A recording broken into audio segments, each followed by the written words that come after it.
Welcome, everybody, to Wrestling is Cool, the coolest wrestling podcast on the planet. We're back, baby. We are back. I am back from Portugal. I am back from vacation, and I'm here with my co-host, Sancho West. How you doing, my man? How are we? Did you miss me? I did. I missed you a lot. Yeah. Dude, miss you so much. It wasn't the same, man. You became habitual. You became routine. Recording for the WIC as well. And hey, did you see that we got a sign on Monday Night Raw? We did. It was a community member named Murda. Murda, here's your shout out. Murda, I know you're sad because I wasn't streaming that episode of SmackDown, but just know we saw it, we appreciated it, and wrestling is indeed cool. Thank you for bringing that sign. And everybody, you should be bringing wrestling is cool signs because one, we know what it is. We know it's a plug for the podcast, but those punks over at WWE Production, they don't know. They don't Michael know. Hayes doesn't know. They don't know, man. They don't know that you're plugging the best wrestling, the coolest wrestling podcast on the planet. If you're watching this on YouTube or listening on free feeds, you might be wondering where was last week's episode. You kind of missed out because we did a Q&A episode that is exclusive to Patreon. So if you want to get more Wrestling is Cool, make sure to head over to Patreon, patreon.com/SantiZap. They got that extra bonus episode. We're calling it the Wrestling is Cool, the Lost episode. So go check it out if you want to get more Wrestling is Cool. But also, if you get on over there to the Patreon, you're going to get the Raw reviews, the SmackDown reviews, the upcoming Santi mailbag. So go on, check it out. And whenever he's ready, maybe another one of those 1001 pay-per-view reviews from Sancho over there. Sancho, would you want to continue to do Survivor Series, or would you do like a Rumble? I kind of want to do the Royal Rumbles, like just the matches themselves. Oh, not the entire card, just what's the best Royal Rumble. Start with number one, which Hacksaw Jim Duggan. Dude, that was my favorite thing to do. Some people put on Seinfeld, some people put on Family Guy or Friends to go to bed. I put on Royal Rumbles. I put on the men's Royal Rumble. And I just lay there. It's like a good hour or two. And dude, I don't know if you're are you kidding or are you serious? No, I'm dead serious. Dude, I did the same thing. Because what I would do is I would trade VHS tapes as a kid. Like if I had like a VHS tape of like some random episodes of Raw or some PLE pay-per-views back then, I would trade with whoever at school was able to record the Royal Rumble. And I had tapes of every Royal Rumble, and I would do the same thing whenever I was doing homework. Royal Rumble in the background, dead serious. I'm telling you, it's the perfect thing. It's like a podcast. You just leave it on and you look for the money moment. Like, oh, okay. And then when it gets to the top four, you just watch it. I love it. I love Royal Rumble season. Royal Rumble season to me is the most exciting. And I have to say this, you picked like the worst time in the history of histories of anything to leave on vacation. How long were you gone? A week? 11 days. I was gone 11 days. Probably the most monumental 11 days in professional wrestling in the last like 8 years, maybe. I think it at least, ever since AEW being formed, yes, I would say it's the milestone that you left. And the whole time I was just like, man, I want to talk about it. I had no one to talk about it with. So that's what I love about the Wrestling is Cool podcast. I have a gripe, and my gripe is with Europe. Okay. Oh, I thought you said Europe. Yeah, no, with Europe. Okay. First of all, your plugs. You're gonna bury Europe here. Okay. Yeah, I'm about to bury Europe. This is gonna be a shoot promo on Europe. Europe, get it together with your electronic plugs. Just use what we use in North America. It works. It's a tried and true method of plugging things into the wall. Because what I had to do, Sancho, all right, I had to come to the dark realization that they had different plugs in Portugal. Okay, so about an hour and a half before Survivor Series, I had to rush to a Portuguese mall. Shout out to Portuguese malls for staying open until like 10 p.m. That's nice. I had to go find one of these converters. I find one of these converters. I go back to the hotel room, which by the way, I had to get a second hotel room to be able to live stream Survivor Series. All right, I'm about to like Clark Griswold plug in everything at the same time and see the magic, all right? Only for me to blow the circuit of the entire hotel floor. The entire hotel floor lost power because I tried to plug in my stream setup into these makeshift little converters that you have in Europe, okay? Get it together. I'm not happy with that situation, okay? I want to speak to Europe's manager. Wow. Wow. Hey, but that shows you the dedication. And I that led to you being on Monday Night Raw. This is the episode we just give Santi flowers. Please. I mean, well, I don't get enough. Legitly, though, for the people that didn't know, you were in a CM Punk promo video package reviewing or kind of like showing the impact that he had. The social media numbers was insane. And the WWE, on a bigger standpoint, acknowledged the existence of the WIC, the Wrestling Internet Community, all in one go. Kind of wild, man. Like, I was so happy to see so many of my colleagues in the space get the recognition that they got. Steve, that many people know, that I started Straight Shoot with, Wheezy, content creators that I've never seen before, Con Man as well. It's so cool to see so many creators being acknowledged by the WWE. It kind of like scares me also at the same time, because like, oh, there's somebody watching. There's somebody watching. Maybe there's somebody, now they know that that a wrestling is cool sign is a plug for this show. So maybe I shouldn't have said anything. I think it's more of like, they knew you guys existed, and they're like, this would be a great idea to add to it, to show like because it's a genuine reaction. I mean, there's just so much reactions you can get from the crowd and all the cameras, right? But now you guys are provided all that entertainment for them. And the biggest thing as well is I see this all the time with Disney. You know, the Disney talk, the Disney influencers get invited to every single thing when it comes to Disney related Disney parks. And who knows, this might be opening the door for the wrestling, or at least TikTok wrestler community, to be invited to be a part of PLE, to be invited. Like, dude, what if there was a wrestler they need help putting over, and they, you know, I'm not saying kayfabe, they tell you, hey, pop for this guy. That would be sacrilegious. We can't do that. You know, we got to be pure, so to speak. But it might get you guys to go to a PLE, hang out, or an activation. Why not? I think that'd be so cool. And WWE, man, it's so cool seeing their evolution in terms of their treatment of social media. Because I don't know if you remember, like as early as like 2011, they refused to allow like Zack Ryder, now Matt Cardona, to have like his own YouTube channel and helping himself get over. It was like seen as a faux pas, as a no-no. Like, how dare you use social media to get yourself over with the fans?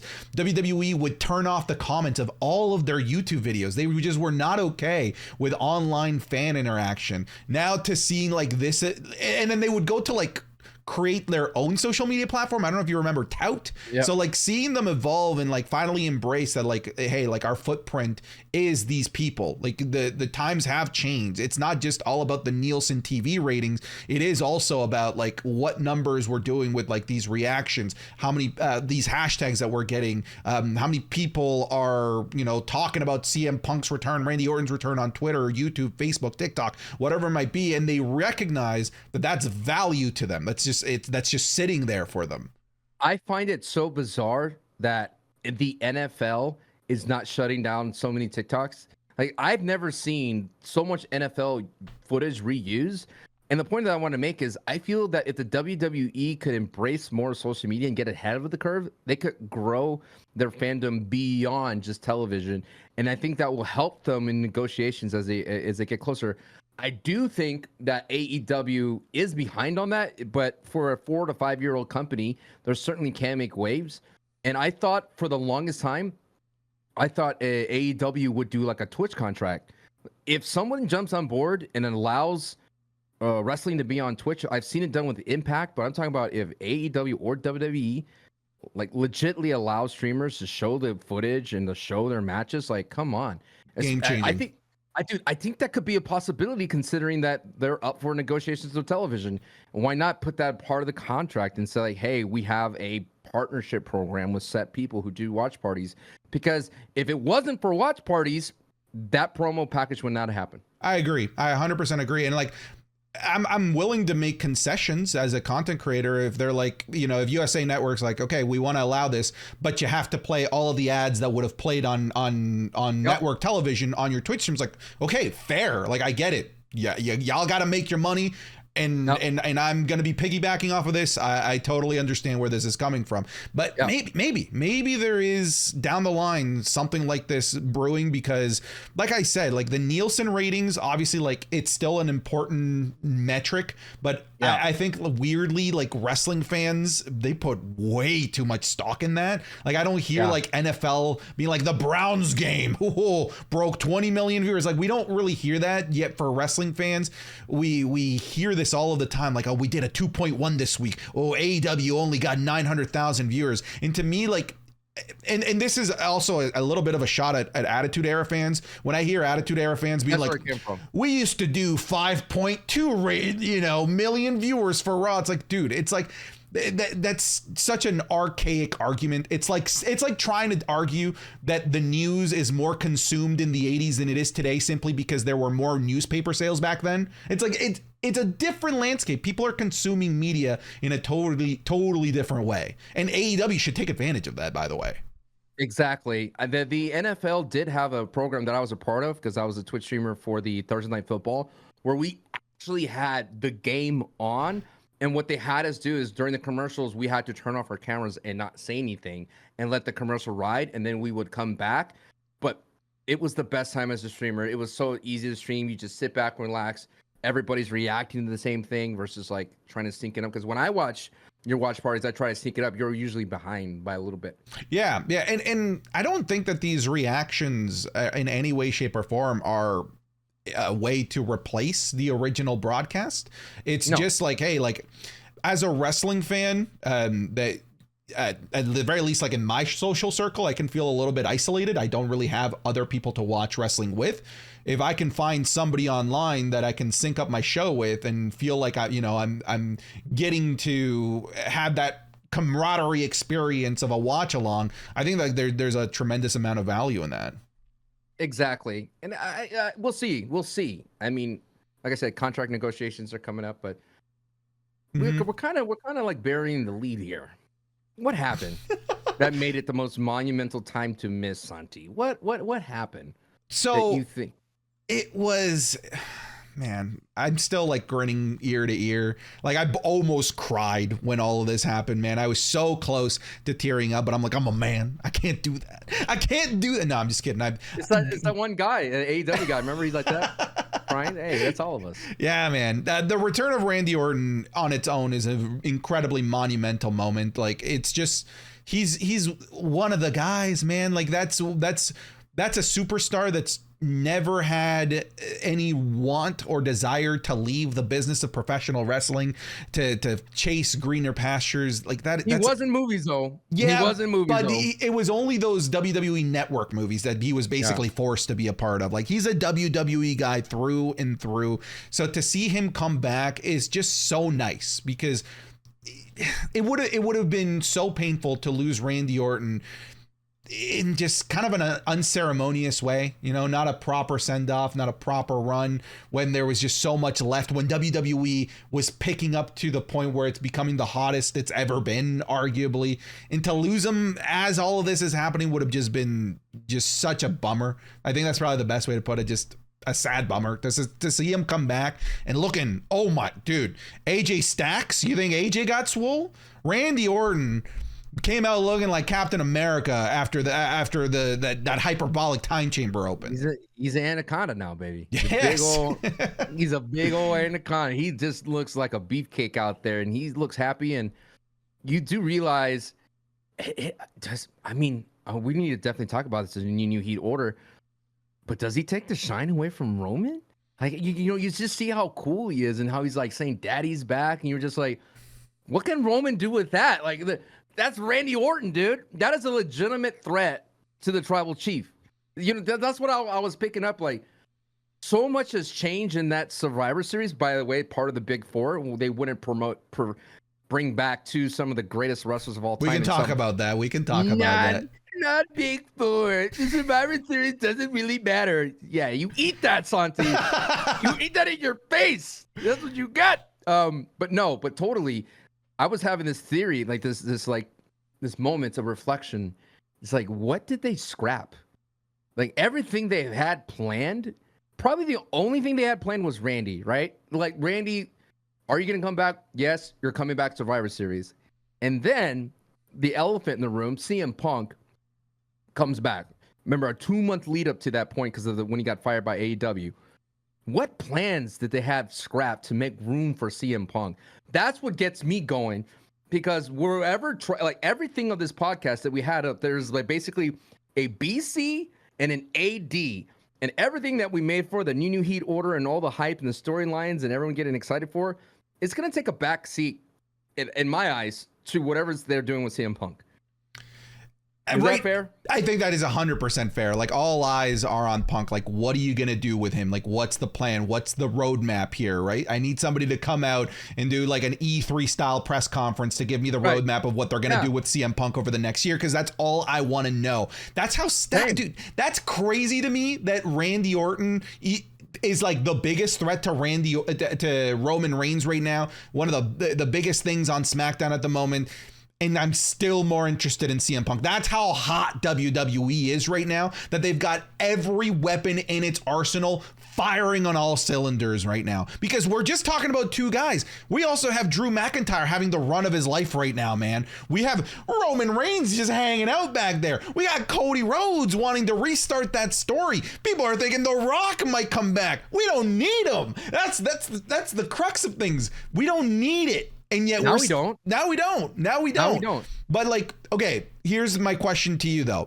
Okay, would you have been okay with Survivor Series had it ended without CM Punk? If it was the Randy Orton return, the celebration, it's tough to even imagine that show ending without CM Punk. If you watch my reaction, I was saying things like, I saw it. Yeah, I was like, you know what? I'm happy. Randy's back. We don't need him. I quickly turned that upside down real quick. But I was trying to convince myself that I was happy with things because we got Randy Orton back. But did it need CM Punk? Here's the thing. For me, when I see CM Punk, it gives me so much confidence in the WWE that they're going for it. Like, they're going for, like, they're doing their best. It's like, that is, if there's a move on the table, that's the best move that was on the table, and they made that move. They had the financial backing, the confidence, and the confidence beyond just the creative, but like, hey, we could handle CM Punk. Our locker room is strong, and our leadership is strong. We could not wrangle him, but we could have a great business with him and give the fans some of the best wrestling in the next coming years for God or how long he wrestles and whenever he retires. And that is why I liked it. You and I talked about it. We thought he was going to wrestle at Survivor Series, but the play of having him at Chicago Survivor Series, it just made too much sense. And oftentimes in the WWE, the logic and the move that makes the most sense doesn't happen. And it did happen.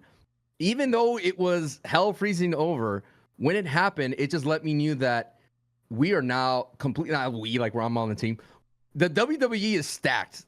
And I truly think they made that move because AEW is in a weak point of their yeah. They're not done. And when I'm saying this is an off year for AEW, let's just call it what it is. A lot of people are hurt. There's a lot of stories that are stalling out because of these injuries. Adam Cole going down to a freak injury. You had MJF having a torn labrum, crying out loud. That's just wild to me. Yes, injuries happen in WWE. Bryan Danielson getting injured like every corner, it seems.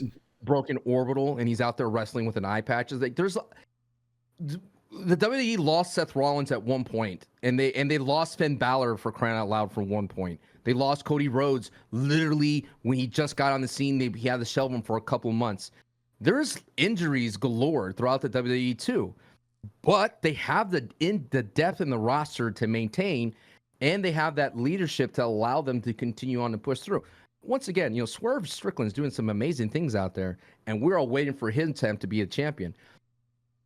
I just think that when you ask me about the move with CM Punk, without CM Punk, it just puts up a big, hey, AEW, we got your boy now, CM Punk. What's your move next? And it's not about tribalism. I know often that word gets thrown around. We are simply observing two companies battling for our interests, and that's making everybody better. WWE has definitely gotten better because of the AEW competition, and I feel that right now AEW is trying to figure out how can we continue to compete with WWE when they're just continually outmaneuvering us in all facets of the game right now. Yeah. All facets of the game. Yeah. One of the things that I'll point out too, like, because I want to get back to those AEW points, is that I think what we're seeing here is why sometimes, not always, a company like the WWE is better served run by a giant conglomerate that only cares about dollars and cents, as opposed to a family-run business where personal issues can get in the way of making the right business decision. Because I don't think that this happens if Vince McMahon is fully in charge of everything. Vince McMahon has said numerous times before that there's some people that he just cannot work with, and he's listed CM Punk as one of those individuals. And I think that we're in the era where dollars, cents, ratings, social media views, all of those things are paramount over emotions and feelings. And I think that's what we get when we have a big organization like TKO that has shareholders that they need to please at the helm of things. Because now this doesn't happen without that. I don't think so. Happen. I agree. I think we're in the era where TKO sees, can that guy make us money? Yes. You have a problem with that? Deal with it, because we're going to bring that guy in or that gal in because they're going to make us money.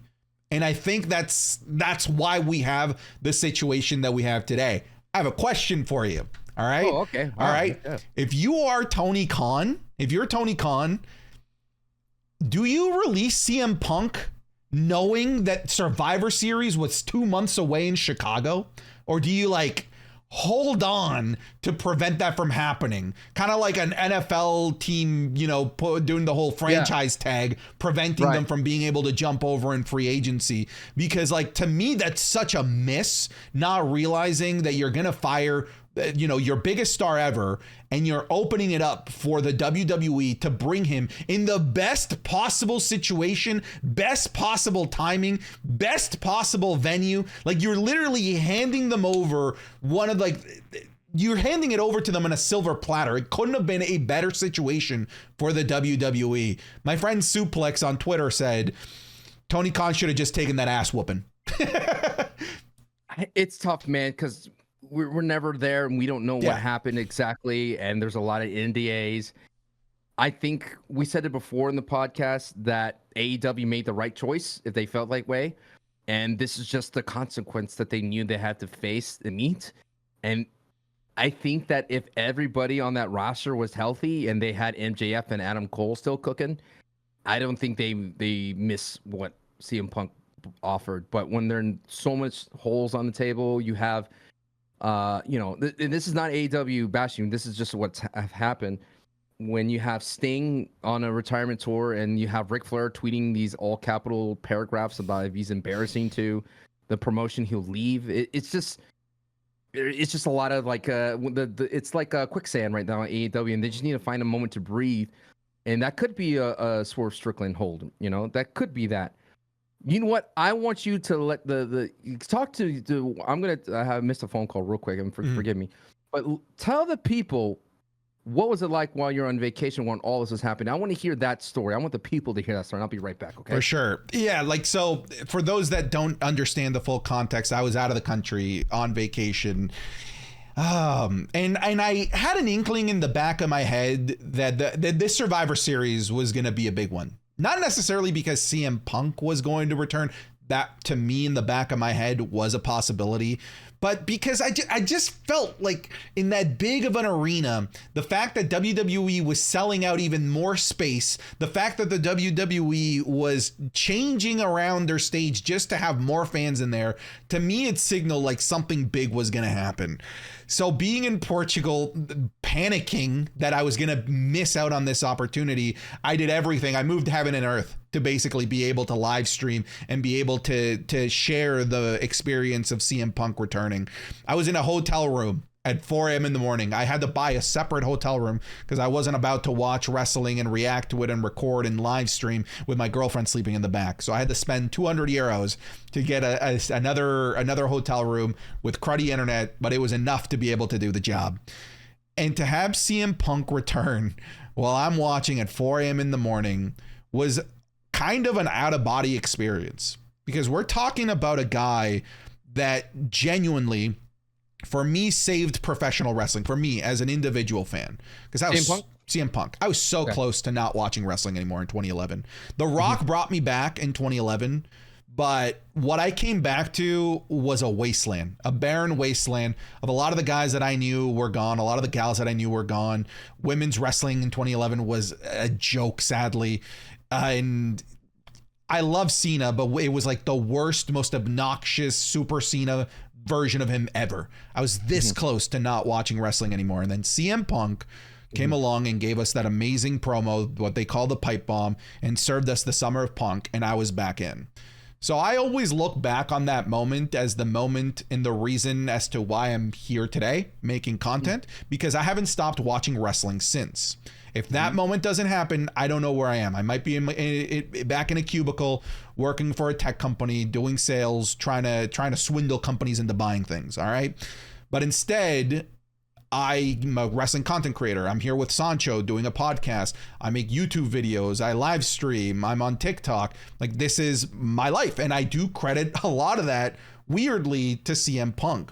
So a lot of people always ask me, like, why are you such a CM Punk apologist? Why are you always on the side of CM Punk?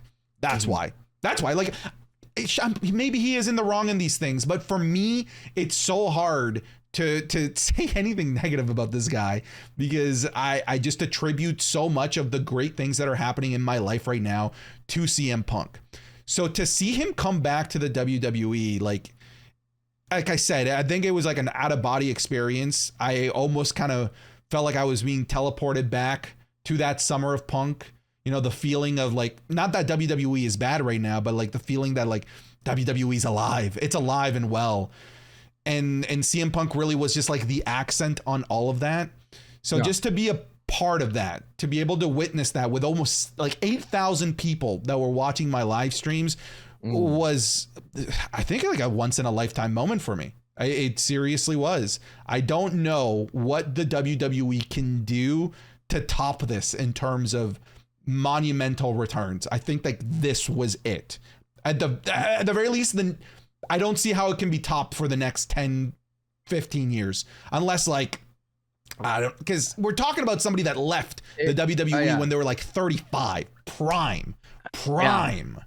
I think the equal to that would have been if Kenny showed up in Royal Rumble last year when his contract was up. It'd be close. It'd be the closest thing if Kenny Omega showed up to the Royal Rumble, or the closest thing would be if there was the Forbidden Door for WWE or AEW. So we're talking like, CM Punk coming back has been considered when health reason over, but WWE working with AEW would be even a bigger freeze. So that would, so that would be the closest thing ever, and it's just once in a lifetime. It truly is. It's just like your favorite NFL team who just won the Super Bowl literally just signed the MVP of another team the next year, and now you have them. So it's just wild to me. Now, the question I have for you though is what now? I don't think he wrestles until Royal Rumble. I don't think he touches the mat at all. He doesn't get in. He doesn't need to. The WWE doesn't need him to wrestle for a while. They just need him to be around to push that story with Seth further. That's the only thing they need him for. I don't want to see him on Raw wrestle. I don't want to see him on SmackDown. Stay away from my boy LA Knight, please. Don't even go near him. I mean, I truly felt like you know that moment, and I wonder if anyone feel like that moment in Toy Story where they drop Woody. It's like LA Knight being dropped in the Buzz Lightyear CM Punk. I'm still all about LA Knight, and it's so interesting to see how they book him. He's like this ultimate still babyface saving Randy Orton that we saw on SmackDown. But what do they do? What do you want to see? I know you probably made a YouTube video on it, but obviously he's feuding with Seth. That's the obvious thing. That's feuding with Seth. I do want to touch on the point that you said about him not wrestling until the Royal Rumble. I actually have to disagree. I don't love that. And the reason for that is because we already saw that formula being tried with Bray Wyatt, and I really think that it failed really bad. I don't think that him just talking, not really demonstrating what he's capable in the ring. People got tired of that. And people were like, Bray, come on, what's next? Let's go. Of course, rest in peace, Bray Wyatt. I'm talking about his return at Extreme Rules and then him not having a match until, I think it was the Royal Rumble. Was that not his first match? I don't even remember. It took a long time for Bray Wyatt to get in the ring. And I think it built up. It built up to something that Bray Wyatt couldn't meet up to. And it was true. And it was just because it was just nothing but build up. And we were kind of just like, dude, at the end of the day, like, this is wrestling. Like, I want you to wrestle. I want to see your stuff in the ring. So is this all of a sudden, doon, it's the Grayson Waller rub. Is that what you want? Dude, that's what I don't want that. I don't want to wrestle Grayson Waller.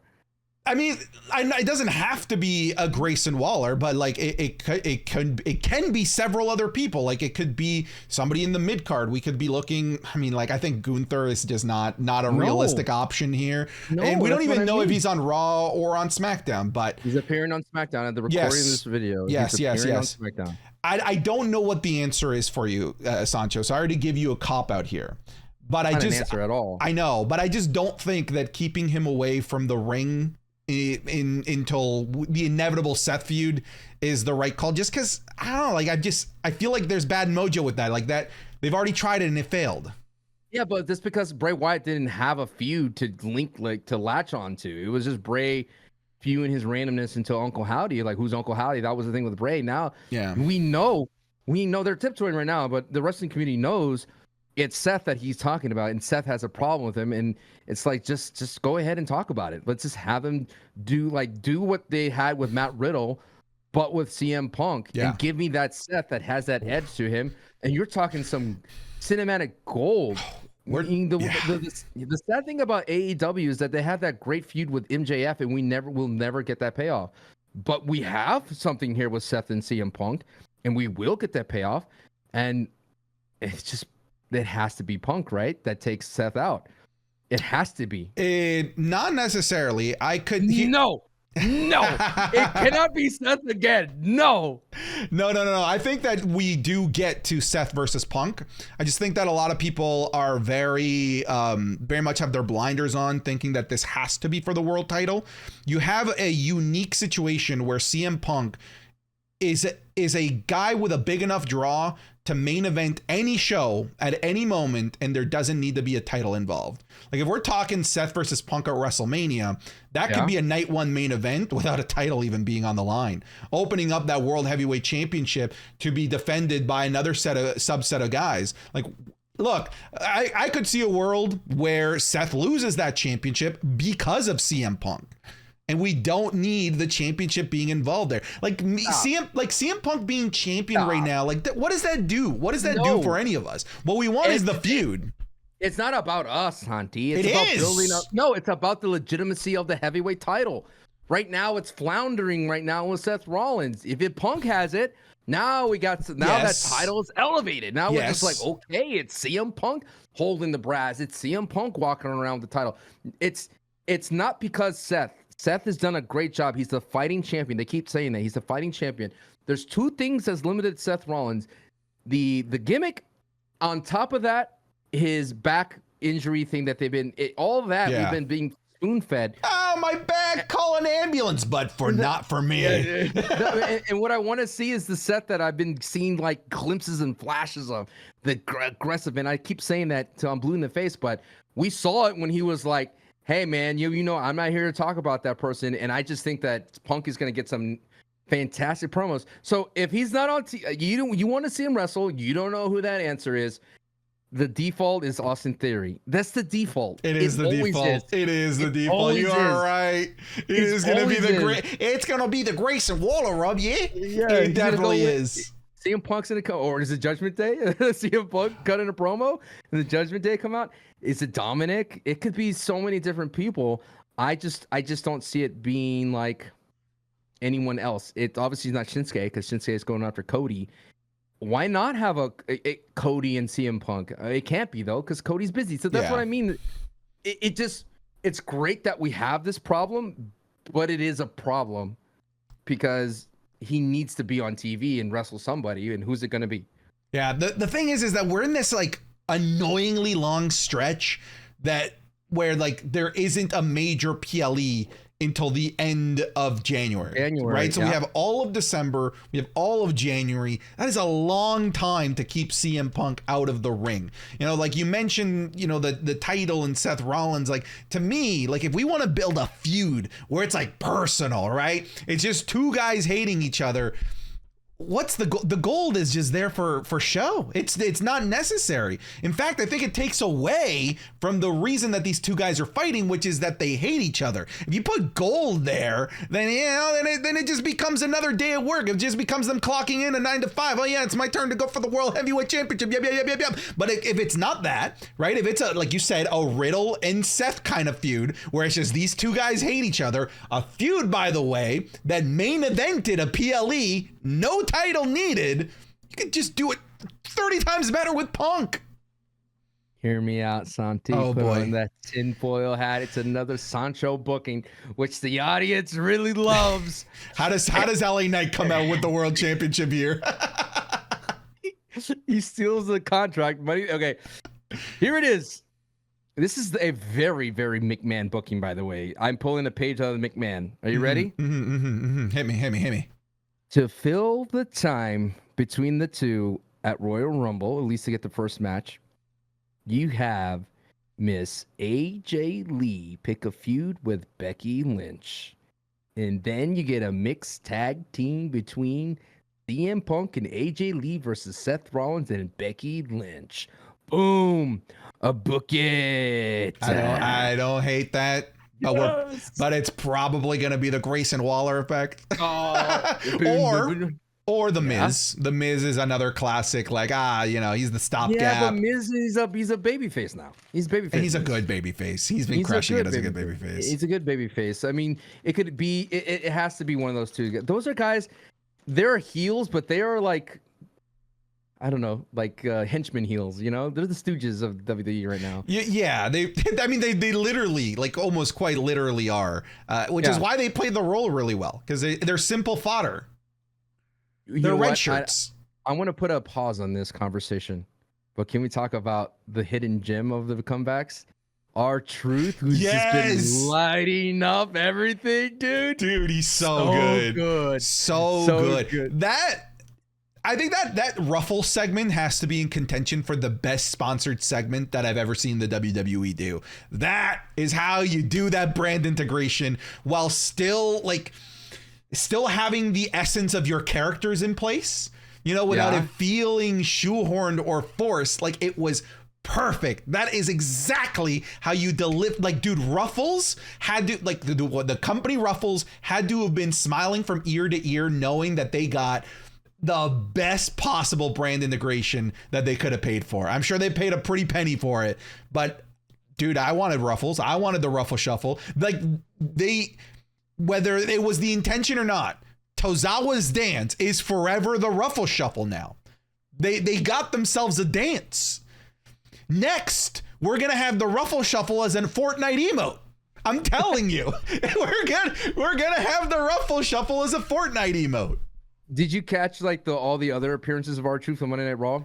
The only one that I've caught, again, just kind of still returning from vacation, is him eating all the jelly donuts in the JD. Jelly rolls. Yeah, the jelly rolls in the JD locker room. I love that. I absolutely love that. It's so funny because he's like, y'all need to get a TV in here. And at the very end, Damian goes, yeah, we need to get a TV in here. And then on Monday Night Raw, he's in the clubhouse putting the CRT TV. He's like, hey, I got this really nice TV in here. And they're like, what is this? This is awful. And then Damian tries to fix it at the end. But it's such a surprise to see R-Truth. And granted, he's up there in age. But they could do so many great things with him. And you know what I like about it as well? Is that it gives an opportunity for maybe Alpha Academy to not be the only comedic act they have, and they could make R-Truth do that, like carry that load. And at the same time as well, I just love them poking fun at the Judgment Day clubhouse. It's such the silliest thing for like a top heel faction to have this merch cave that we talked about, and it's just there and it's all glory. But R-Truth is a fantastic addition to the roster. I think that he just adds a little bit of the veteran leadership in the segments, because he was great in every segment that he was in when he was active. and at the same time, he could be used to create sympathy for for a face to save. If R-Truth's getting jumped by Judgment Day, maybe CM Punk comes out to save him. Who knows? I've never seen CM Punk save anybody in a long time. I don't think he'll ever do it again. You're so right. You're so, dude. Sancho, give yourself a pat on the back. Sometimes, man, you just say the right things. Hey, you know what? I'm going to counter that with a dumb thing. I still don't think Drew's a heel. Okay, dude. That's getting a little ridiculous. We're getting a little ridiculous now. I understood it at first, but like it's. But I would say after Monday Night Raw, yeah, that dude's a heel. Yeah, dude, we're treading dangerously into Thanos did nothing wrong territory here, you know. But it was funny because like the whole time leading up to that Monday Night Raw, which is a great match by the way with Seth, and I know by the way, timestamps to be damned, they're all done. When it comes to Drew. That was a great match. I was like, oh, I like this Drew. He's not a heel. And then when he jumped Sammy again and slamming his head in the concrete, I was like, all right, okay, man. Well, can't defend you now. You're a heel now. Oh, man, that is so true. I was like, dude, this is such a random reference, but there's a character in Game of Thrones, the show, Stannis Baratheon. All right, who I was like, this is the best character. This is the guy that we want to go with. I'm telling you, this is the rightful king of Westeros. Look, he's a good guy. Oh God, he's burning his daughter. No, listen, hear me out. Hear me out. Look, he needed to burn his daughter. Stannis Baratheon. So I feel like you're being an apologist for Drew did nothing wrong here. I can't defend him now, but speaking of Game of Thrones, the Onion Knight was the dopest character in that show. Dude, that true. Dude's my homie, dude. The Onion Knight. What a dope name. Dude, made something so common be so cool at the same time. Do you know the story like with his fingers? His father was an onion farmer, right? No. So the story with his fingers is why I love Stannis Baratheon. Well, if you made it this far into the show, you're here till the end. All right. So we're going on a little bit of a tangent here. All right. All right. So Stannis Baratheon is like this black and white guy. Okay. You're either really good or you're evil. There's no in between. That's his character flaw. So the Onion Knight, the reason he's the Onion Knight is because during this the war, the original war that isn't in the show, he smuggles onions into the castle to feed Stannis's troops who were starving and were this close to eating humans. All right. So he was rewarded by becoming the Onion Knight. He was given a knighthood. That's for the good that he did. But smuggling is illegal. So Stannis took his fingers for it. So he's like, you did a good thing. You did a bad thing. All right, you get the rewards for the good thing. Well, I take your fingers for the bad thing. That's the story of the Onion Knight. What a great character. George R. R. Martin, finish the books. Finish the books, man. What is going on? What is going on right now, man? You know what's crazy is HBO would probably re-release the season and be like, this is the real ending of Game of Thrones, and we'd be all for it. I would love that. I would love that, man. Dude, man. Wait, is this the real ending for the WWE and CM Punk? Like, whatever happened before is what HBO just gave us for Game of Thrones. But is this the real ending? Is this the last run of Punk? Like, is it like, what did he sign for? A 1 year, one-off, 2 years? Is he just here until AEW goes under and that's what his job is for? Like, that's what I was telling people, that he's back with a vengeance, and they're like, no, he's here to make himself money. And I love that line. He's like, I'm not here to make friends. I'm here for the money. But truthfully, you're there to bury AEW. That's why you're back. And people are like, no, he realizes that he has the love of the ring and he got that love back in AEW. But there's a chip on his shoulder now that he wants to prove a point to the world that he's not problematic. And he's not this guy that causes issues. That he was just in a bad situation, and that, the bad things happen. And sometimes when you're in that situation, you don't know who to trust. And he didn't know who to trust. He only leaned on his friends, and that's why he wasn't in the WWE. He couldn't trust McMahon for so long, and now he's here again. And now it just shows you that Triple H is here for business, because Triple H could have easily said no, because he said some mean things about Triple H when he left the first time. Yeah. And that quote, I'm not here to make friends, I'm here to make money. And I think that's TKO's mentality as well. We don't care if you guys are friends. We are here to become the biggest, most profitable company possible, and bringing guys like CM Punk and putting on shows like CM Punk and Seth Rollins. So you have a problem with CM Punk? Get over it, because that match and that feud is going to make money. All right. And we don't need you to be best friends. We just need you to do the work. All right. And I think Please, no please, buckle no bombs. buckle bombs. Please, no buckle bombs. So, And why is Seth doing that sunset flip move? Did you see that? I don't know if you yes, saw that's Raw. what tore his knee the first time. Yeah. It scares me every time. Dude, every time. it's like watching Derrick Rose go up for a dunk. It's never it makes you scared, right? Sorry for the basketball references for the Europeans that might not follow. When Wimby goes for a drive, I'm like, oh, Wimby, please don't. Yeah. You elegant giraffe, don't do it. Yeah, shout out to like the 3-19 San Antonio Spurs, man. Shout out to the Spurs. Hey, really holding it down. We beat the Suns back to back, baby. So CM Punk's endgame. All right, that's what I'm interested in, right? You kind of talked about that a little bit because okay, if his end game is to make money, great, because he's made it. He's made it. He's gonna keep making more of it so long as he stays in line, and I think it's gonna be really easy to stay in line because everybody, I think everybody in the WWE has the mentality right now and recognize that the WWE is the hottest that it's ever been, right? Yes. Let's not ruin this. They know that they've got their biggest competition on their heels. Let's not ruin this. Let's push forward and do the work, do the business. And it's moments like these that make me angry that Roman isn't around full time. All right? Because imagine how stacked this would be if every Friday Roman Reigns was there. If we knew that Punk was about to go on SmackDown and there was even a possibility that Roman Reigns might interrupt. Or that a possibility that Paul Heyman has a conversation with Roman Reigns about CM Punk. Makes me so upset to not have the face of the company at a moment in time when the WWE is white hot, the hottest that it's arguably ever been. It's upsetting, and I don't think that we're gonna get him anywhere near close until probably close to the Rumble, right? Yeah, but what I want to know is if I don't think. Are you thinking that CM Punk not getting the heavyweight belt, he's going for the undisputed? You think he's gonna go after? It's not necessarily what I think. It's just knowing the possibility is there. That's all.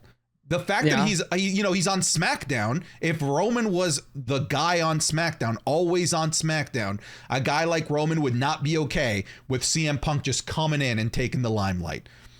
But the fact that he's not there takes away any of that possibility, takes away any of that potential fantasy booking, little ringing in the back of your brain saying this could happen, because now I know what the Roman Reigns formula is. And it's the same one every time. He comes back, they find the guy that he feuds with, 20-minute 4 entrance, weeks, then he's gone. Yeah. And 20-minute entrance, yes. It's like Frosty the Snowman. Look, hear me out. CM Punk costs Cody the belt at WrestleMania, and Roman retains. I don't think Roman. I'm telling you, the CM Punk throws a wrench in everything. Everything was laid out. Like, all right, perfect. Philadelphia WrestleMania. LA Knight wrestles Logan Paul. I'm glad you're embracing it. I'm glad you're embracing it. Yeah, I have to. There's no point for me. Where is LA Knight going? Okay, as the LA Knight #1 glazer, I am worried that there's not enough glaze for LA Knight and CM Punk to exist on the same program. There's just not. There's just too much clashing of styles here. CM Punk will destroy LA Knight. Okay, so let's kind of set out everything that this throws a wrench in, right? So CM Punk comes back. This throws a wrench. He throws a wrench in LA Knight being like the top, anti-establishment babyface. That's Punk now. Exactly. It's been Punk. It is Punk. Yeah. LA Knight. He's good at what he's doing, but it's like, for example, it is when Alpha Academy has a thing. It's the Creed brothers. Those are the dudes. Yes. It's Austin Theory. It's Logan Paul. That is the social media star. But go ahead. All right. Who was the favorite to win the Rumble for the longest time? LA Knight and Cody or Cody. Gunther. That's what everybody's saying. Okay, just play along here. Okay, If Gunther is the guy that's going to win the Royal Rumble, do you see him going up against Seth Rollins anymore? I don't, No. because CM Punk is there and it throws a wrench. What else does that throw a wrench in if it's not and now I'm going to side with you. If it's not CM Punk versus Seth Rollins for the World Heavyweight Championship, I think that it devalues the World Heavyweight Championship. I think it genuinely does, because let's say it ends up being Gunther versus Drew McIntyre. That's just not as big a match as Seth Rollins versus CM Punk. It's just not. It's just not. So it's going to throw a wrench on the World Heavyweight Championship picture. It's going to throw a wrench on what the Royal Rumble winner does. Like you said, could throw a wrench into what happens with Cody's story. Could throw a wrench with what happens with Roman Reigns. Let's not forget that CM Punk and Paul Heyman are buddies. It just changes so much. Oh, God, wait a minute. You gave me chills. Paul Heyman turning on Roman Reigns to side with his former advocate? Ooh. It's not a 0% possibility. It's always the people within the house that cause the most problems. And that just gave me chills, that Paul Heyman, the wise man, playing the long game. And does Roman trust the wise man now that CM Punk's back? There's so many wrenches. Yeah, so many wrenches. I mean, they've done it before, like during the Roman Brock feud, right? Yeah. There was a whole, like, where does the wise man lead? There was a moment where Paul Heyman got kicked out and Superman punched out of the bloodline. Like, we could see something like that again. That's really cool. So it just, there's so many possibilities here, man. And I'm inclined to like the fact that this wrench is there. I like the fact that now, if I were to make a WrestleMania predictions video, I don't think I can predict the proper WrestleMania card. I think without CM Punk there, I could have laid out a proper argument as to why I think XYZ is going to be the WrestleMania card. I have no idea right now. Because CM Punk exists, he changes so many things, and I think that's a good thing. I don't think that's a bad thing. I think it is a good thing, unless you're LA Knight. It's a bad thing for LA Knight. But I think for fans and programming, and for fans that think that maybe booking is getting a little bit too predictable, I think this is the right wrench to throw into the mix to really make everyone wonder what they're going to do next. I'm a fan that I like to think that I like to, that I get the world of professional wrestling and booking, and I could see things coming. You know, that's not necessarily like the casual. That's okay.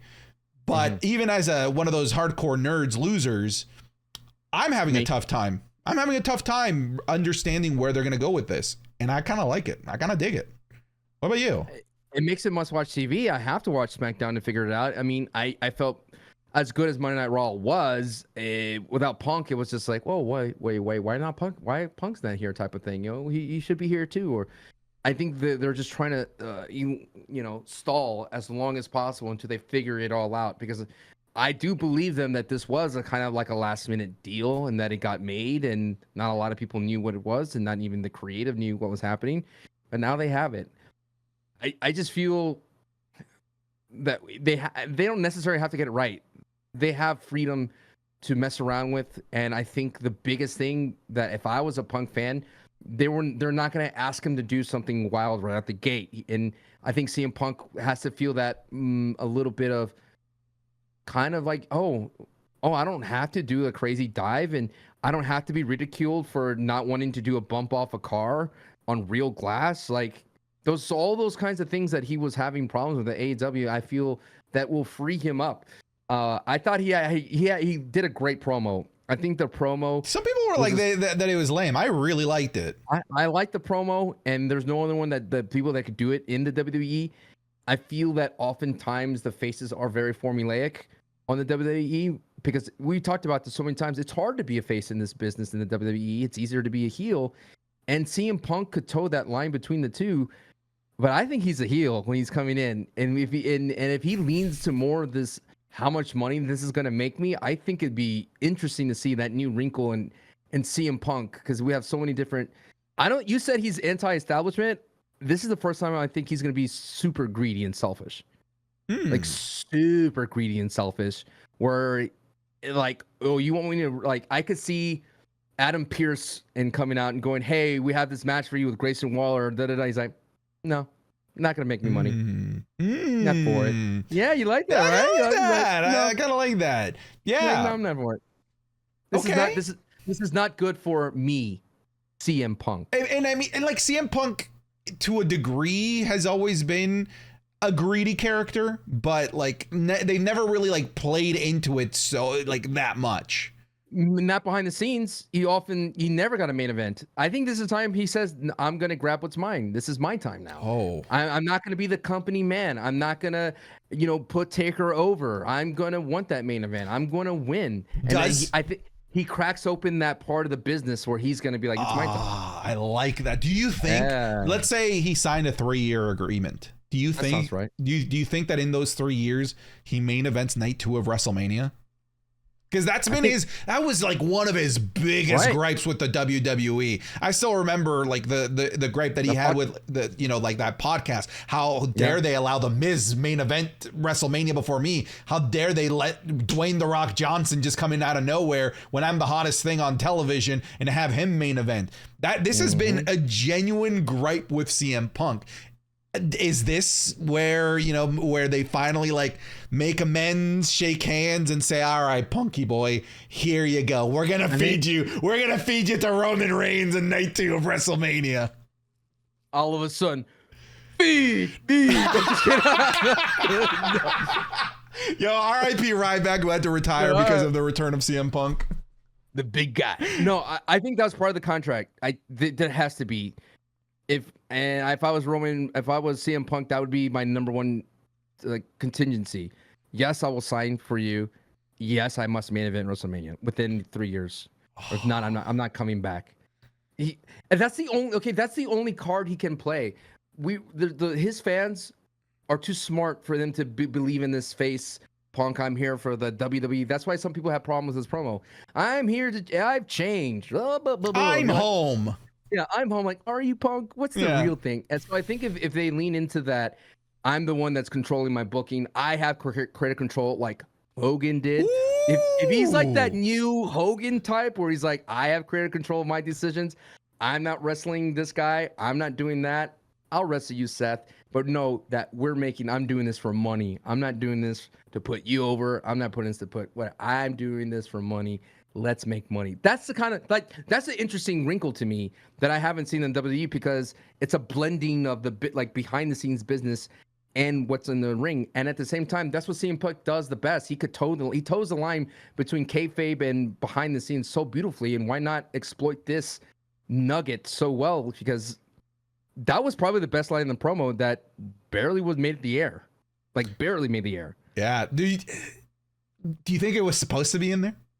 Oh yeah. Yeah, you think it was supposed to be in there? Because if it wasn't, why show it again? That's true. That's so true. Because when he said that, the first time I was just like, this is naughty Punk misbehaving. Ooh, Punk, you're getting a little bit spicy here. You weren't supposed to say that, but yeah, it's less fun if it was scripted for him to say that. But it's cool to think that it wasn't. It's cool to think that CM Punk is starting to rebel on his contract. Ooh, here we go. Here comes the drama.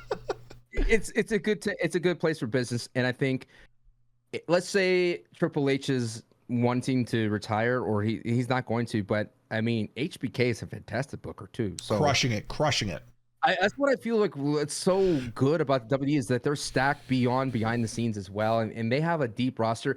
And dude, CM Punk could show up at NXT, and that would be instant ratings, right? Right? See what I mean? They have so many. They better not put him with Brian Pillman Jr. yet, though. No, he needs some work.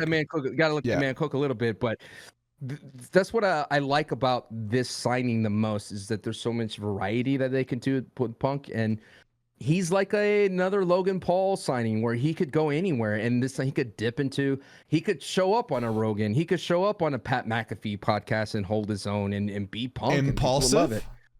Yep, you can show up on Impulsive. Don't. Logan versus CM Punk. All right, quickly. Yes. What's your top 5 CM Punk matches coming back? That you want to see the most? Yeah, for sure.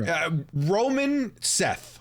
That I feel like in terms of history, that's 1-2 for me right there. I would like to see him against Cody at some point or another as well. I think the history is there for the smart fan, right? AEW, one of the granddaddies of AEW there, and Cody Rhodes versus the guy who was kicked out by AEW and CM Punk. Right. I think that's there. I think that's great. You're gonna think that this is stupid. Logan Paul, I don't care. I don't care if it's stupid, because Logan Paul has demonstrated that it doesn't matter who he's up against. He is the type that elevates himself to the situation that he's in. Not only has he elevated himself to be face to face and feeling like a genuine threat to Roman and Seth Rollins, and now most likely LA Knight. Like, he's just so good at elevating himself to each and every situation. And the last one, look, I still think that at some point or another. Wait. Ready? I'm gonna say it at the same time. One, two, three. Stone Cold Steve Austin. Oh, well, yeah, that's actually the best one. Look, it is the best one. Look, I was just gonna say, I think it'd be kind of poetic if, you know, he just had to take a few chops in order to pay his penance for all of the awful things that he said to about the WWE. But you want good to be like, Phil, you're a great wrestler, Phil, but you do not belong in the ring with the ring general. That's what you want him, just to call him Phil? I hate that you did that so well. Dude, that was a scarily accurate cadence of how he talks. Anyways, Stone Cold Steve Austin is definitely the number one option here. It was supposed to happen back in WrestleMania 27, was in the books again for potentially at WrestleMania 28, but Stone Cold just like refused to come out of retirement. But he's come out already at WrestleMania 38 for Kevin Owens, and I would think that if there is because obviously I'm sure Punk would be down for this, the WWE would be down for this. If there's a match, if there's a feud that Stone Cold would be game for, it's this one. It's John Dwayne getting hyped there too. It's John Cena and The Rock all over again. It's icon versus icon. It's the best talkers of their time. It's basically the last refuge or the last iconic symbol of the Attitude Era is Stone Cold Steve Austin going up against CM Punk. That means Dwayne's getting hype, y'all. That's Santi's dog. But CM Punk would then had matches against Mount Rushmore, essentially. Yeah. By the way, my dog's going crazy. You were hearing it, Sancho, but I did mute it for the audience there just to help you. Yeah, we got the ability to do these things. We have the ability to do these things. You know, we got technology now. We got technology. Thank you for calming down, Dwayne. Yes, I think that's the last bastion of the Attitude Era versus the modern day that's left. I think that's it. I don't think, because we've Triple H has done it all basically. You know, Triple H has had matches with just about everybody from like the more modern era right up until like right even into everybody from the Shield, right? He's had the feud with I mean, Cena's, the Randy Ortons of the world. And we look at The Rock, he did his comeback with Cena. And then when we look at Stone Cold Steve Austin, look, no disrespect, but Kevin Owens is not the representation of an era. CM Punk is. Kevin did a great job protecting him. And if Stone Cold to take a back bump on a concrete, I think he could wrestle Punk style. Don't know if Punk could lift him up and hit him with the GTS, but they could work around it. They could do some. Listen, like that exists for the mic work. It's for the mic work. For me, that could be a 5-minute match. It really can be, and I'll be entirely okay with it. Because at the end of the day, like, that's Stone Cold Steve Austin. We don't need him doing 20-minute matches if he can't. But he could be putting on 20-minute promos. He can do that. It's for the promo. Stone Cold wrestles underneath, and CM Punk wrestles as heel in that one. He's just more on top of him. Stone Cold gets a hot spot, at least hits him with the stunner once. CM Punk kicks out. And maybe some shenanigans, some interference. It's not going to be a clean match. Not gonna be clean. No, you don't think so? Nah. Oh. What if? Ooh, I love when they start with what if. CM Punk takes over the bloodline. The worst part is that there's precedent because he took over the Nexus and created the new Nexus. Let's have the new bloodline. new bloodline. It's a great time for WWE. They have the right pieces and they could create anything, and that's what's really exciting is that they put themselves in this position to do that. And I'm just hoping that AEW, they just have to weather the storm. I mean, WWE has been part of this before when AEW was cooking all cylinders, when they had Adam Cole, Bryan Danielson showed up on the same night, and you're like, oh my God, they're in trouble. Then they had the Rainmaker show up. Like, dude, there's some good things. And now they have Will Ospreay now. So there's some good things AEW needs to do. They just need to weather the storm.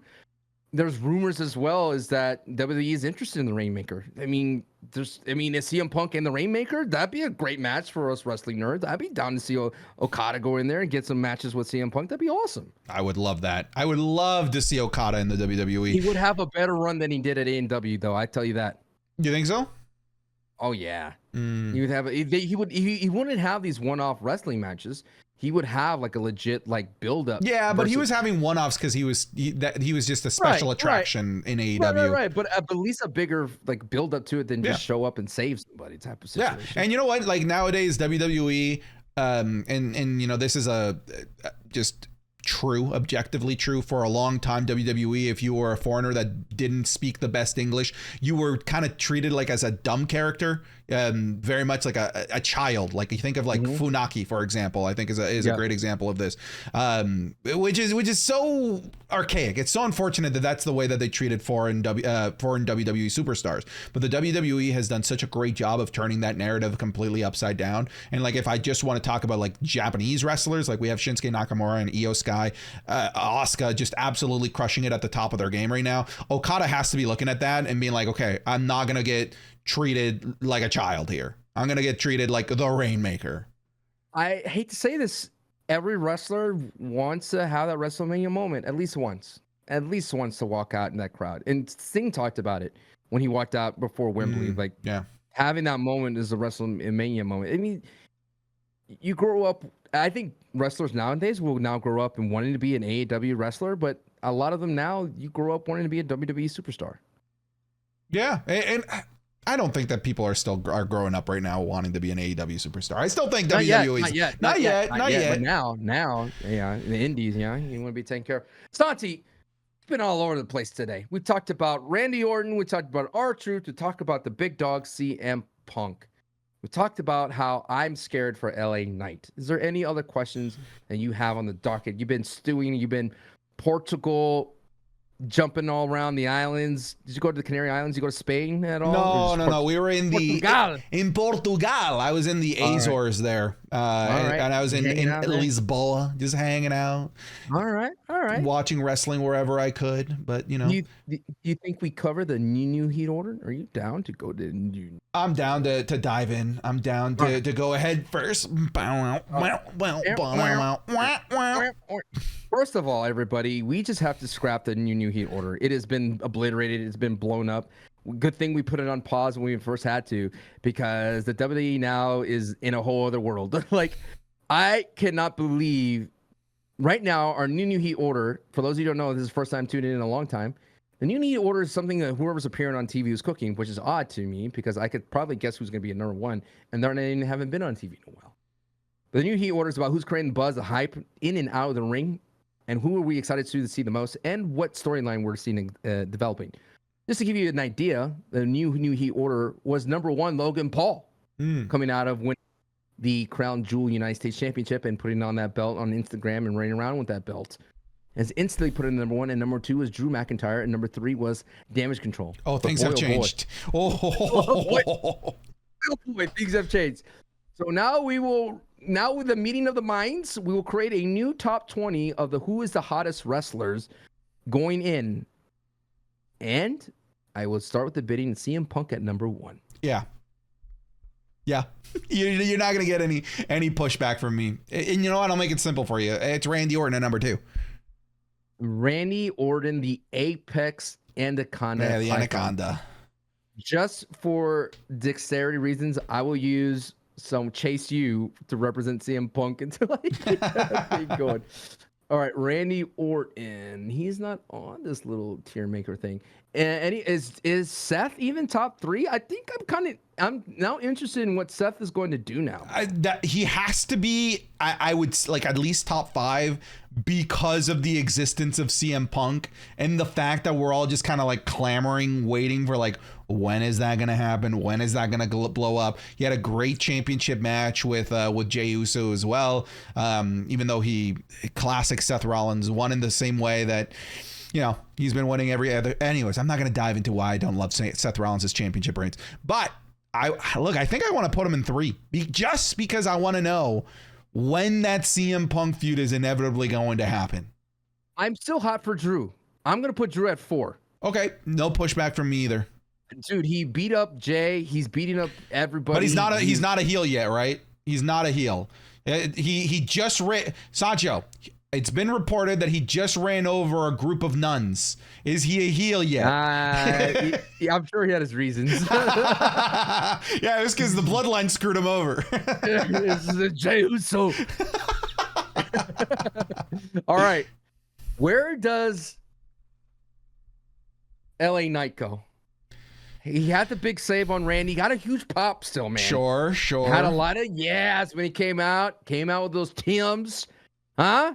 Has still the biggest merch seller in November. Do you just want to like stop beating around the bush? Do you want to put him at 5? Is that what you're trying to get to?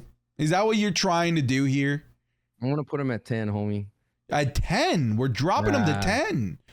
He's not in it. Who is he feuding with? There's nothing. I know, but like, is there enough in terms of other people that you think are ahead of him right now? I'm telling you, it's a Woody and Buzz situation. You know, it's he's the Woody in this situation right now. I mean, Cody right now with Nakamura is much more interesting than whatever LA Knight's doing. Okay. LA Knight right now wasn't on Survivor Series. That's a 1. What? And it just came out and SmackDown didn't cut a promo, just save Randy. I mean, is he gonna team up with Randy? Is he gonna? He's gonna get an RKO at some point from Randy. Let's just be real. Yes. Whoever is near Randy is gonna get an RKO. It doesn't matter who you are. Man, it's so sad seeing you like this. Seeing you I'm defeated. You're so defeated, man. Like I want to reach through the screen and pet you. Like I just feel so bad for seeing your boy LA Knight just being chucked down the list of the new heat order after you've been fighting for so long to keep him in the top 5. Yeah, Woody situation. All right, 10 it is. And it is. All right. Does Rhea Ripley, who had a title defense at Survivor Series, where does that go? Rhea wasn't on Raw. I think she wasn't on Raw. I'm pretty Really? I'm more hot on both Becky Lynch and Nia Jax right now, if I'm being honest with you, than Rhea. Dude, I had a moment again. I was watching Nia wrestle, and I was like, oh, she's doing really good against Shayna Baszler. I'm like, all right. And then that German suplex moment happens. I'm like, oh no. But I was ready to, on Twitter, I was literally typing the tweet. Nia's doing really good. And then that happened. I was like, oh no. I still like her, dude. I still think she's rocking.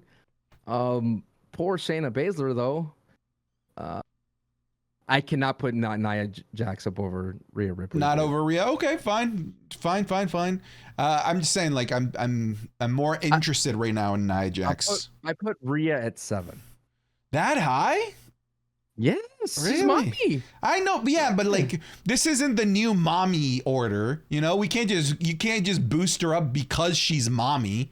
Okay, where do you put Becky Lynch then? Where does Becky go? The man. Aren't you more interested in Becky right now than Rhea? No. Okay. No, I mean, look, Rhea did have that great promo where she confronted Randy Orton. I feel like that's the biggest thing that she's done in a while. If it wasn't for mommy, we don't get daddy's home. That's a great line. That is a great line, but that's just going to be an interaction that leads to nothing because Randy's on SmackDown now.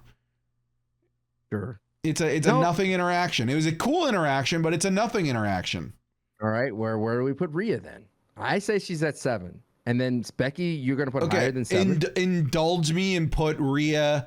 Look, fine. I won't put... You're fighting on Becky too much here.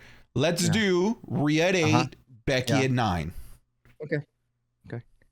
Gunther at 7?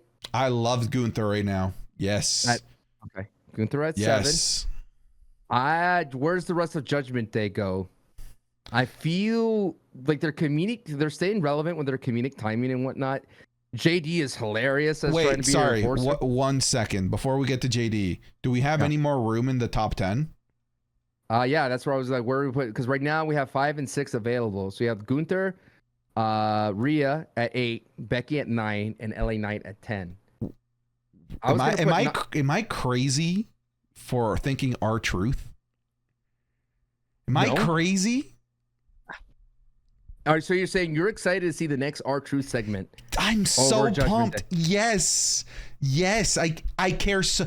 Look, right now, in terms of Judgment Day, I care more about them if R-Truth is involved. Okay. So over Gunther, I put Gunther ahead of him. I put Gunther ahead of him. Yes, I would. But I think we gotta have R-Truth in there, man. All right, R-Truth at 7, above Rhea Ripley. Yeah, I'm comfortable with that. Okay. It does put us in a weird situation with Cody and Nakamura, because I think that they're both pretty high up on the list right now, but they might just be out of the top 10. Oh my God. I think LA Knight slips out of the top 10, dude. Because Cody and Nakamura is going to be pretty heat, I think. Look, Cody Nakamura, I think, should be 9-10. Okay. And then whoever the 9-10 are right now, they go down to 11-12. Becky and LA Knight. I see dude. I'm so sorry to see you this way. It pains me. It pains me to see the top LA Knight glazer running out of glaze. The glaze factory has dried up. No more glaze to spread. All of the glaze factories have been converted to CM Punk glaze factories around the world, and there's no glaze left for the LA Knight factory. It's just a butter knife on top of dry bread. Okay. All right. Fine. So who's 5? 5 is open. Oh, 5 is open. I thought we filled that up. Is Logan at 5? Still running around? I would say so. Yeah. Now setting up this this like tournament for the title. Hell yeah, dude. Hell yeah. I don't like who's fighting in that tournament though. I feel like the tournament it's obviously going to be Kevin Owens. Yes, it's Kevin Owens. And I think that's the right choice, frankly. I think that's a very that's an incredibly entertaining feud. That's an incredibly entertaining match. Absolutely. I'm down for that. But I don't want Kevin to win though. I still want Paul to keep that title. That line, he goes, "Hey, KO, you call yourself the prize fighter, but I'm the one who actually was in the ring with the prize fighter. I am a prize fitter. I fought against the best boxer in the world." I was like, whoa. I was like, Logan out here already cooking, dude. I like Logan's fearless against when his promo work. You would think so. Granted, he did have a voice crack. He's like, I'm still here. Yeah, let's put Logan in that 5 position. So that covers us already from 1 through 12. Yeah. So where does Judgment Day go? 13? Kind of fine with that. Yeah. The TV segment was fun. All right. So we have Rhea at 8, Cody and Shinsuke at 9, Becky at 10, LA Knight at 11. At 12, may I present? Not Naya. At 12, I really am excited to see. I'm trying to think. I thought we already had a 12. No. I thought that's LA Knight, no? He's at 11. Oh, okay. I'll put him at 11. All right. Let's just slow down. Wait, where's Nakamura and... At 9. I put them together. Cody and Nakamura. Oh, you put them together. Okay, yeah, I thought... Okay. Yeah, they're cooking together. I think Nakamura can't stand on his own. Okay, right now. Sure. May I say Sami Zayn at 12? Ooh.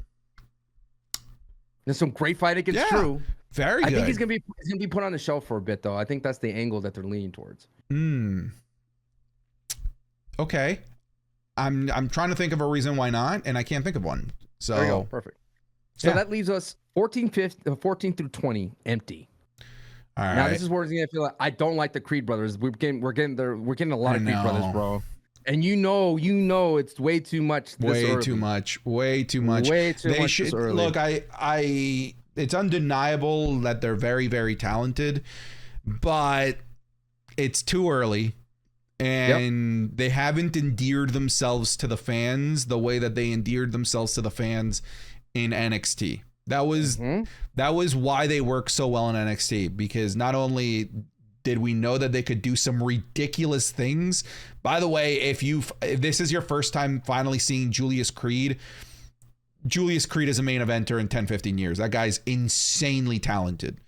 Okay. But it's too early. They're pushing them way too hard without that charisma that made them the people's tag team in NXT. So I'm not digging them either. All right. No diss to them. It's just like, hey, someone hands you this opportunity, you'll take it. It's just, I don't think it's, I bet what they're trying to do is build them up and then they lose against Judgment Day. I don't think they beat Judgment Day. They're just trying to build up another face tag team. And I just think they're doing it the wrong way because they're feeding them faces. Yeah. They're feeding them face tag teams. So it's not really working out in the thing. I think Kevin Owens goes here at 14. Yeah, I think there's an argument for him to maybe be higher, but that top 10 right now is just so tough to crack. It's so tough to crack, so I'm okay with that. And hey, the crowd is hot for Bobby Lashley, dude. Every time Bobby shows up, dude, he's like treated like a face. Dude, Bobby Lashley is right now the one man that is horrible at his job. Because he's supposed to be this evil, hated, dastardly villain, and he cannot get anyone to hate him. Cannot get anyone to hate him. He's terrible at his job. He's too good. He's too likable. I think people are just realizing what they have with Bobby Lashley. The fact that they have this 46, 47-year-old veteran that is still cooking in the ring, looking amazing. People are giving him his flowers. And it doesn't help that he's with one of the most likable tag teams of all time in the Street Profits. So, fellas, you guys are terrible at your job right now. I think that the crowd is telling you need to turn face. That's what I've been saying. Yeah. So I put him at 15 because I like what he's doing. Are we doing Bobby and all Bobby. Or just Bobby? Yeah, because I think the Street Profits still kind of floundering. Wait a minute. Santos. What are we putting our boy Santos at? So, funny enough, I was just about to bring him up. I was about to bring up Santos and Dragon Lee. Lee, who's been putting on amazing matches and now has an NXT North American Championship match because, unfortunately, of Wesley's injury. Yeah. Those are, oh, man. Look, Dragon Lee, again, the sickest Titantron of all time. Yes, but we cannot right now sit here, you and I, with a straight face and have Nia Jax and Becky Lynch right now above Santos. We can't. Santos, we just forgot about him. Santos, I think, is top 10, man. I'll put him at 10. Okay. Thus creating a further slide. For LA Knight. Yeah, I'm uncomfortable not having Santos in the top 10 right now. Are we putting Nia and Becky together? No. Okay. No. Okay. No, I don't think Santos so. At 10. I like Dragon Lee at 20 for some reason. He's good. He's there. I like his in-ring. He's exciting to see. Beyond that, he's filling the void for AEW fans, where it's just like, I just want to see a really good spot fest match. That's or lucha, sure. Yeah. Canadian Destroyers, Hurricanranas, Suicide Dives. He doesn't need a story right now. Hey, put him up against Cedric Alexander. They'll put together that AEW type of match that everyone likes, AEW fans like. Toss them together. Axiom, sure. But at some point or another, this strategy is not scalable. It's not scalable. At some point or another, you're going to need to give Dragon Lee something. You cannot protect Dragon Lee from the mic much longer. At some point or another, that mic is going to have to be put in his hands, and you can't only allow his in-ring work to do the job, because that didn't work for Ricochet, and it's not going to work for Dragon Lee. At some point or another, they're going to have to take the plunge, the Pepsi plunge, and give him a mic. Who was the luchador that the lucha? Who was that? Oh, Lucha. Kalisto. Oh, Kalisto, man. He had that one promo. Oh, and he never recovered. He never recovered. Oh man, he was just like. Yeah. It reminded me. Do you remember I think it was Hillary Duff or Ashley Simpson. Ashley Simpson on SNL. It kind of reminded me of that. Yeah. But I understandably, I think they're trying to protect Dragon Lee from that situation. Yeah. But you can't protect them from the mic much longer. All right. I put him at 20 then. Okay. I think that's fair. It's so fair. So we have 17, 18, 19th available. I still like Chelsea Green. They're not and Piper Nevin, but they're not in the ring enough. Alpha Academy and New Day right now that I feel like they're on the shelf because they're just being regulated to those Tozao, you nasty moments, even though they're doing great. Imperium, they're still, dude, get off the pot with this impressing Gunther thing because it's not going anywhere. It's not. You're right. All they're doing is they're just cheapening Gunther. They're cheapening Gunther. Like Gunther is supposed to be, and he has these two stooges running around embarrassing him for what? Why? They're just retelling the same story that they told because before it was Giovanni Vinci being on the hot seat. Oh. Now it's Ludwig that's on the hot seat, but it's the same. It's the same. Just let them be good at what they do and represent the excellence of Gunther. Or introduce somebody else that wants to be Gunther's protege. Imagine, hear me out, if Gable was like Gunther's like, I like you, Gable. Come join me and be part of Imperium. That'd be cool, man. Mix it up a bit. Add some drama with Alpha. This guy's over here just playing WWE 2K. Oh my goodness. I love it. So 17, 18, 19 is available. Anyone that you on the roster that you think is cooking. Damage Control needed to win Survivor Series in my mind, but they went with all the faces. And Judgment Day, I felt like went down a peg in general. That's why we have it at 14 because they lost War Games. And how do you feel about I was gonna say Carlito, but no. No, he got injured. You want to put Nia Jax here at 17, 18, 19, despite possibly landing on Shayna Baszler's head, or well, man. I mean, because I mean they're setting up something with Becky Lynch, so at the very least she has a story here, something to go off of. Like maybe we could be looking at maybe we look a little bit deeper at I don't love them, but the women's tag team division, they seem pretty hell bent on Tegan Nox and Natalya, and then there was also the Caden Carter and Katana Chance. Yeah, that was cool. Yeah. Yeah. I mean, I don't know. I mean, they give a lot of time to the women on Monday night. Yeah. So I clearly didn't sell you when your reaction is that was cool. Yeah. Nia. I put at 17. Okay. I can live with Nia. Yeah, so I do think that she needs to be in the top 20. So we have 2 spots left. By the way, Nikita came back, by the way, in NXT. Oh, I missed that. Yeah, I did.